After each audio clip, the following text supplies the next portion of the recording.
Eure Kids sind begeisterte Radfahrer und Mountainbiker und wollen ein neues Bike? Dann habe ich jetzt genau das Richtige für euch, egal ob lange Touren oder auch in den Trail.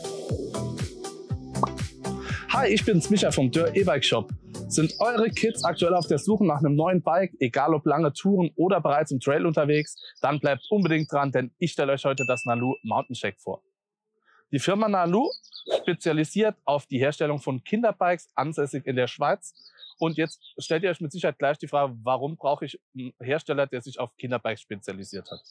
Ganz einfach. Ihr kennt es vielleicht früher noch von euren Bikes. Häufig waren die Bremsgriffe zu groß. Man saß einfach nicht optimal auf den Rädern. Entweder sie waren zu klein oder zu groß. Und die Fahrerei, naja, es war okay, aber so wirklich gepasst hat es leider doch nie.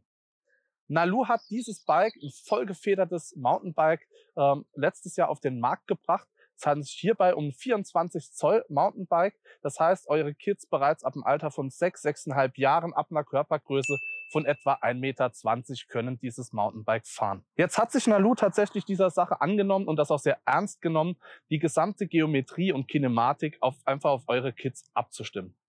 Wir sprechen von relativ kurzen, den Kinderhänden angepassten Bremsgriffen, sodass sie auch wirklich in gefährlichen Situationen ihre Bremse gut betätigen können, aber auch einem Lenker, der einen entsprechenden Backswipe hat, um natürlich auch eine ergonomische Handhaltung auf längeren Touren garantieren zu können. Das ist zum einen alles, was einen Lenker angeht. Natürlich spielt der Rahmen hier die wichtigste Rolle.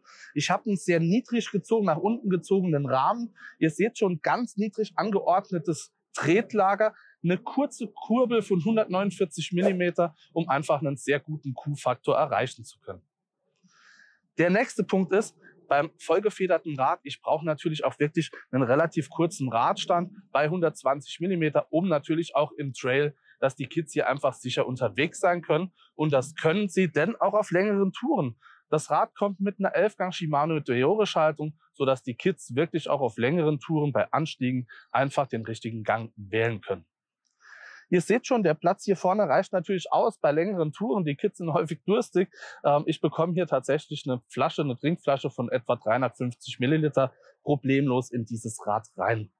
Häufig kommt die Frage, ja, was wiegt denn so ein Rad? Ne? Weil viele der Kinderräder einfach sehr schwer geraten sind, vor allem im Fully-Bereich, wo der Aufbau des gesamten Rades natürlich doch etwas aufwendiger ist als bei einem Hardtail. Dieses Rad in 24 Zoll wiegt 11,9 Kilogramm. Und ist zugelassen bis zu einem Gesamtgewicht von 70 Kilogramm, sodass die Kids dieses Rad auch wirklich lang nutzen können. Denn durch den sehr steilen Sitzwinkel wächst das Rad im Grunde hier mit. Und ich kann auch im 24 Zoll Bereich dieses Rad für mein Kind wirklich sehr, sehr lange nutzen, bevor es dann den nächsten Schritt auf 26 Zoll gehen muss. Natürlich, auch wenn eure Kids mit diesem Bike im Trail unterwegs sind. Wir haben eben schon die relativ kurzen Bremshebel erwähnt. Dieses Bike kommt selbstverständlich mit einer hydraulischen Scheibenbremsanlage und großen 180 mm Bremsscheiben am Vorder- und am Hinterrad, so dass eure Kids auch wirklich jederzeit gut und sicher zum Stehen kommen. Hat das Bike euer Interesse geweckt oder das eurer Kids? Dann schreibt uns gerne eine Mail, kommentiert unten bei Fragen in die Kommentare oder kommt am besten mit euren Kids hier direkt vorbei. Lasst die Kids ausprobieren und ich bin mir sicher, die Kids werden begeistert sein. Bis bald.